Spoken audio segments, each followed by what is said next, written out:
Selamat datang di liputan khusus Negara Amplop Bersatu. Hari ini kita nggak bakal bahas gosip selebriti atau bahas sinetron Prime, tapi kita akan bahas politik dan korupsi di Indonesia. Jangan dibilang korupsi dong, Mas Reza. Kita lebih suka disebutnya kreativitas pengolahan anggaran. Kreativitas ya? Kayaknya rakyat juga kreatif, Pak. Tiap tahun bayar pajak, tapi hasilnya cuma bisa dibayangin. Bang, jangan salah, semua data keuangan negara itu transparan kok. Transparan? Iya, asal punya izin khusus dari pejabat yang berwenang.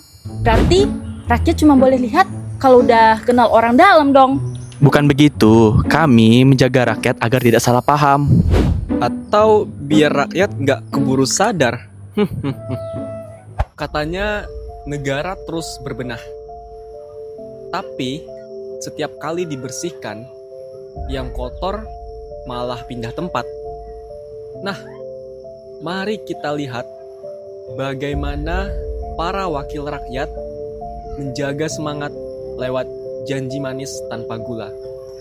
Setiap masa kampanye, janji-janji politik itu kayaknya selalu sama ya Pak Leo. Gratis pendidikan, murah BBM, ekonomi naik, tapi hasilnya turun lagi. Karena kami konsisten Bang Reza. Kalau janji diubah-ubah, nanti rakyat yang bingung. Janji itu simbol harapan. Kalau langsung ditepati, nanti rakyat nggak punya harapan lagi dong. Oh, jadi sengaja tidak ditepati biar rakyat terus berharap. Bukan gitu maksudnya, Mbak. Ini soal proses. Iya, proses yang menunggu gak selesai-selesai. Yang penting rakyat tetap semangat, karena harapan itu gratis, tapi bikin tenang. Janji memang tak berharga kalau tak ditepati. Tapi di negara amplop, janji bisa diuangkan. Bahkan sebelum pemilu dimulai. Pak Leo, katanya partai Bapak paling dekat ya sama rakyat. Boleh jelasin nggak bentuk dekatnya tuh kayak gimana? Kita punya program unggulan, bantuan langsung sambil pilih. Bantuan sambil pilih, maksudnya? Ya jadi kita bantu rakyat dulu bang, nanti rakyat bantu balik dipilih suara. Wah, gotong royong versi modern. Saya malah nerima amplop isinya foto Pak Leo sama uang. Foto buat kenang-kenangan. Biar kalau uangnya sudah habis, masih diingat siapa yang ngasih. Itu bentuk kepercayaan, Mbak. Kami nggak beli suara, kami beli kepercayaan.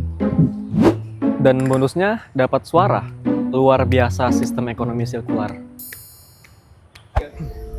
Setelah amplop berpindah tangan, giliran proyek besar yang jalan, tapi jangan harap hasilnya kelihatan. Karena terkadang yang dikirim cuma laporan, bukan barang. Sekarang kita akan bahas soal proyek laptop sekolah ya, yang nilainya hampir 10 triliun itu. Iya, itu bentuk kepedulian kami terhadap pendidikan. Anak-anak sekarang harus melek digital. Tapi katanya laptopnya nggak sampai ke sekolah ya?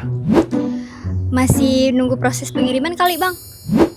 Emang prosesnya berapa lama? Dari zaman menteri sebelumnya bang, mungkin nunggu sinyalnya stabil. Di kampung saya aja belum dapat listrik bang, tapi katanya sudah dijanjikan laptop. Jadi anak-anak itu belajar coding pakai lilin dong? Yang penting semangatnya digital, fisiknya bisa menyusul. Pendidikan digital belum beres, tapi semangat inovasi tetap jalan. Sekarang kita beralih ke sumber energi yang katanya untuk rakyat. Tapi entah rakyat yang mana ya? Sekarang kita bahas kasus Petromina yang lagi ramai. Katanya negara rugi sampai 17 triliun. Itu bukan rugi, Bang. Itu cuma perputaran dana yang belum dikembali. Perputaran kemana, Pak? Ke pihak-pihak yang dipercaya. Bisa dibilang sistem recycle ekonomi ya bang. Oh gitu ya. Jadi konsepnya tuh kayak daur ulang tapi versi rekening. Yang daur ulang uangnya, harga BBM-nya naik. Duit mengalir deras, tapi hukum katanya tetap adil. Mari kita lihat bagaimana keadilan itu bekerja. Tergantung siapa yang pakai jasnya. Beberapa waktu lalu ada hakim yang ditangkap karena suap sawit. Tapi kayaknya masyarakat udah nggak heran lagi ya Pak. Itu hanya oknum kok bang. Sistem hukum kita tetap adil. Emang adil untuk siapa? Adil kok bang, kalau rakyat nyolong ayam di penjara, tapi kalau pejabat nyolong triliunan dipindah jabatan. Jadi bedanya cuman lokasi hukum doang? Iya, yang satu di penjara, yang satunya di kantor baru. Oh, kantor baru ya. Iya. Kalau hukum bisa dilenturkan, maka citra harus diperkuat. Karena di zaman sekarang, yang penting itu bukan kejujuran, tapi jumlah followers. Sekarang kayaknya semua pejabat rata-rata berlomba bikin konten ya. Ya harus dong bang. Rakyat sekarang kan taunya dari media sosial. Kemarin Pak Leo bikin vlog bagi-bagi nasi kotak, view-nya tembus 100.000. 100.000 views atau 100.000 rakyat yang kenyang? Rakyatnya nggak kenyang, tapi engagement-nya naik. Yang penting kan impact-nya luas. Impact ya. Ya. Yang penting luas ya. Ya. Dan ketika rakyat mulai sadar dan bersuara, pemerintah pun ikut peduli, asal jangan terlalu keras. Selamat sore Pak. Sorry bang. Apa kabar? Baik. Nah, jadi di sini saya ingin mengajak Bapak untuk bicara soal politik. Apakah boleh? Ya boleh, dengan senang hati. Oke. Nah, kita coba bicarakan tentang kondisi atau anak muda di zaman sekarang di Indonesia ini ya. Ya. Dimana banyak sekali anak muda yang makin berani nih. Makin berani untuk ngomongin soal politik. Pertanyaan saya satu aja sih Pak. Gimana tanggapan Bapak dari orang anak-anak muda yang berani ngomongin politik, yang udah mulai berani ngomongin politik ini? Kita apresiasi kok bang. Tapi tolonglah kalau kritik jangan kasar. Dan jangan nyebut nama. Jangan nyebut nama. Ya.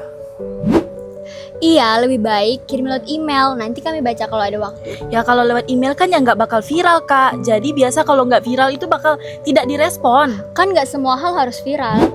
Ya, kayak keadilan. Nggak pernah viral, tapi penting. Terlalu banyak kritik, malah bikin capek. Mungkin itu sebabnya rakyat sekarang lebih suka tertawa daripada marah. Kayaknya rakyat udah nggak marah lagi ya soal korupsi. Bener nggak sih? Iya bang, sekarang tuh bukan marah, tapi udah ngelus dada, udah kayak kebiasaan bang. Itu tandanya kan rakyat makin dewasa bang. Atau udah mati rasa, Pak? Yang penting stabil, rakyat yang terlalu marah bisa ganggu elektabilitas.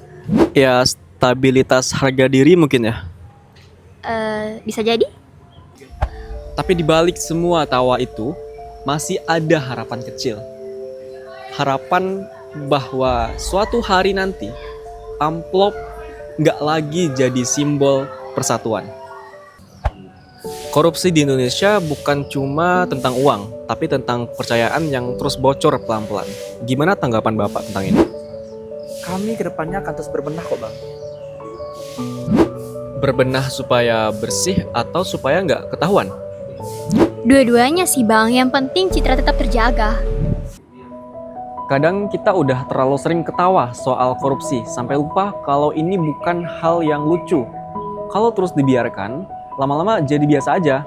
Jadi mulai sekarang, yuk jangan cuman ketawa doang, tapi juga sadar, nanya, dan peduli. Karena perubahan gak bakal datang kalau semua cuma diam. Saya sadar jabatan itu cuma titipan. Kalau dipakai buat diri sendiri, ya artinya mengkhianati kepercayaan. Politik itu seharusnya bukan tempat untuk cari untung, tetapi menjadi tempat untuk membantu orang lain. Kalau kita bisa mulai jujur dari hal kecil, negara juga bisa pelan-pelan sembuh. Sekarang semua orang sibuk kelihatan baik, padahal yang penting itu jadi baik beneran, gak perlu pencitraan, cukup kerja bener dan niatnya tulus. Soalnya percuma pintar ngatur sistem kalau hatinya masih main-main. Kita memang rakyat kecil, tapi suara kita tidak kecil. Perubahan dimulai dari kita yang berani untuk menolak yang salah. Meski itu terlihat sepele, kita tidak akan menunggu orang lain untuk bergerak duluan. Karena negara ini bisa berubah untuk kita yang berani untuk berubah. Saya Leonardus Putra Aktori Pesi. Saya Mudah Lia. Saya Gaitsana Putri. Saya Reza Rahmat Febrianto, izin pamit undur diri.